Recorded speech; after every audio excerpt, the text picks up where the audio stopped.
আসসালামু আলাইকুম। সবাই কেমন আছেন? আশা করছি সবাই খুব ভালো আছেন। আমি আলহামদুলিল্লাহ ভালো আছি। চলে আসলাম আরেকটি নতুন ব্লগ নিয়ে। আশা করছি সবাই একটা লাইক দিয়ে শুরু থেকে শেষ পর্যন্ত দেখবেন। আপনাদের ভাইয়াকে নিয়ে একটু হাঁটতে বের হয়েছি। আর অনেক দিন যাবত গরুর তিল্লি কলিজা বট এগুলো খেতে মন চাচ্ছিল আপনাদের ভাইয়ার। তো বলল যে আসো আমরা হেঁটে আসি আর ওগুলো কিনেও নিয়ে আসি, কারণ তিল্লি কলিজা তো সকালে না গেলে পাওয়া যায় না। সবকিছু কেনাকাটা করে চলে এসেছি আর আসার সময় হোটেল থেকে নাস্তাও নিয়ে এসেছি। বট নেওয়া তো অনেক ঝামেলার কাজ, আজকে আর নাস্তা বানানো সম্ভব হবে না, এই জন্য আপনাদের ভাইয়া বলল চলো হোটেল থেকে নাস্তাও নিয়ে যাই। তো এখানে তন্দুর রুটি, পরোটা, ডাল এগুলো নিয়ে আসা হয়েছে আর আমি চা বানিয়েছি বাসায়। তো সবাইকে খাবার দিয়ে দিলাম। এখন আমি আর ইয়াসিন একসাথে খাচ্ছিলাম।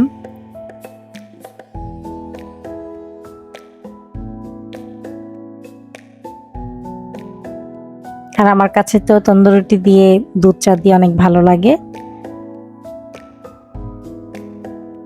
এই তো আমাদের নাস্তা হয়ে গেছে। নাস্তা করার পর যে বাসনগুলো ছিল সেগুলো এখন ধুয়ে নেব।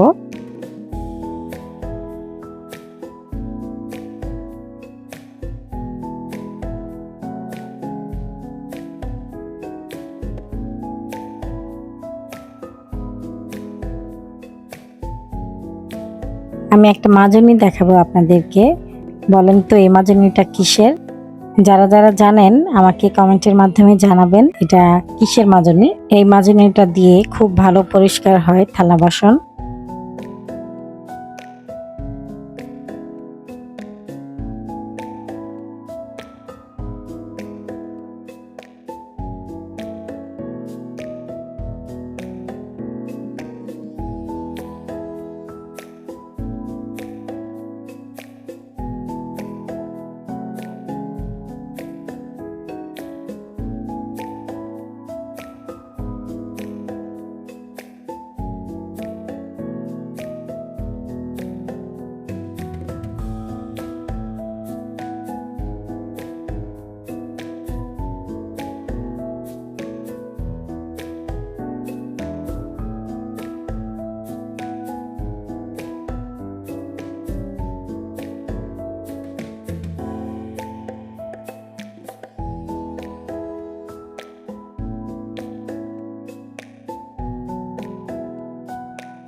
আর এই যে এখানে বট নিয়ে আসা হয়েছে, বড় একটা গরুর আস্ত বট। আমি ছোট ছোট টুকরো করে ধুয়ে নিয়েছি। আর এখানে পানিও ফুটে গেছে, এগুলোকে এখন পরিষ্কার করব। তারপরে আবার আপনাদের সাথে দেখা হচ্ছে। বট পরিষ্কার করা হয়ে গেছে। এখন আমি ভাত বসিয়ে দিলাম রাইস কুকারে, ডাল বসিয়ে দিলাম আর তিল্লি কলিজা সেদ্ধ করার জন্য বসিয়ে দিলাম। তো তিল্লি কলিজা সেদ্ধ হয়ে গেছে, এখন আমি নামিয়ে নিলাম। তারপর একটা ফ্রাই প্যান বসিয়ে দিলাম, পর্যাপ্ত পরিমাণে তেল দিয়ে দিলাম, পেঁয়াজ কুচি আর কাঁচামরিচ ফালি করে দিয়ে দিলাম, করলা আর আলু দিয়ে দিলাম, পরিমাণ মতো লবণ আর হলুদের গুঁড়া দিয়ে ভালো মতো মিক্স করে নেব। আজকের দুপুরের আয়োজনে করলা ভাজি করব, জলপাই ডাল রান্না করব আর তিলি কলিজা ভুনা করব। আর বটের কাজ কিন্তু এখনো শেষ হয়নি। বটের উপরে যে কালো ময়লাটা সেটা শুধু পরিষ্কার করেছি। তারপর বটগুলোকে সেদ্ধ দিব, তারপর ছোট ছোট টুকরো করব। আরো অনেক কাজ বাকি আছে, তবে দুপুরে তো খাওয়া দাওয়া করতে হবে, এই জন্য দুপুরের রান্নাটা আগে শেষ করে নিচ্ছি।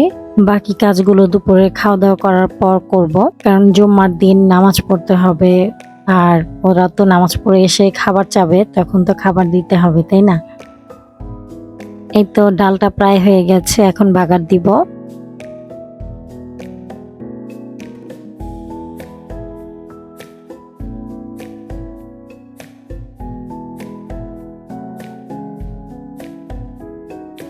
আর এইদিকে করলা ভাজিটাও হয়ে গেছে। এখন তিল্লি কলিজা ভুনা করব।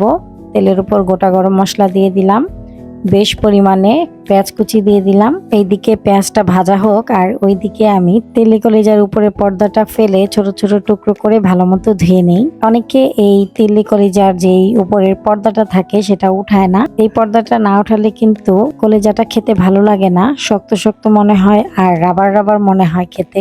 যেহেতু বট নিতে নিতে দেরি হয়ে গেছে আর রান্নাটাও তাড়াতাড়ি করতে হবে, এজন্য আমি দুই দিক থেকে কাজ করছিলাম। আমাদের কাছে কলিজার সাথে তিল্লি দিয়ে ভুনা করলে বেশি ভালো লাগে।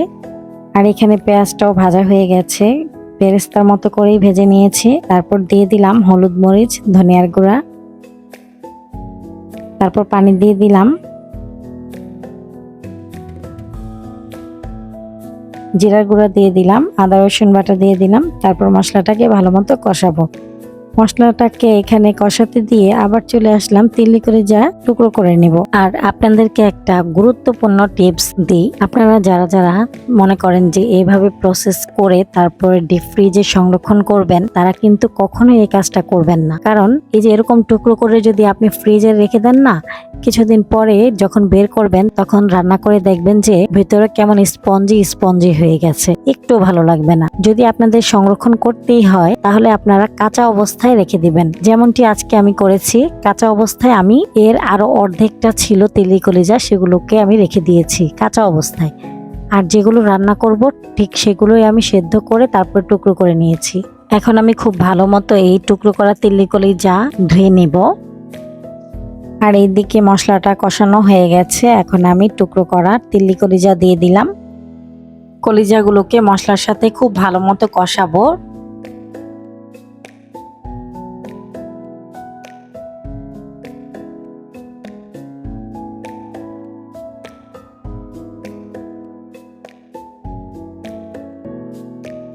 অনেকটা সময় ধরে কলিজাগুলোকে খুব ভালো মতো কষিয়ে নিয়েছি। এখন আমি পানি দিয়ে দিলাম, যেহেতু আমি ভুনা করব, মাখো মাখো ঝোলই রাখবো, সেই অনুযায়ী পানি দিয়ে দিলাম।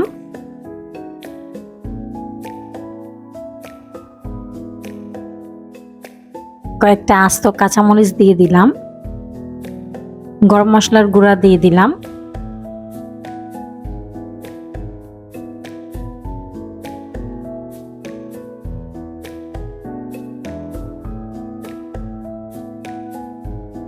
ঝোলটা ঘন হয়ে এরকম মাখো মাখো হয়ে গেছে আর উপরেও তেল উঠে আসছে। এই তো আমার গরুর কলিজা ভুনা রান্নাটা হয়ে গেছে।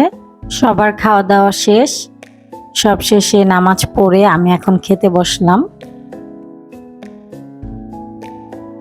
আর এই তো জলপাই ডাল, জলপাই ডাল কিন্তু আমার অনেক পছন্দের। এই তো আজকের খাবারের আয়োজন আমাদের, আলহামদুলিল্লাহ। এখন খাবারটা আগে খেয়ে নেই। এখন পর্যন্ত যারা আমার ইউটিউব চ্যানেলটি সাবস্ক্রাইব করেননি তারা প্লিজ আমার চ্যানেলটি সাবস্ক্রাইব করবেন। আর ফেসবুক থেকে দেখলে আমার ফেসবুক পেজটাও ফলো করবেন। যারা করেছেন তাদের সবাইকে অসংখ্য ধন্যবাদ।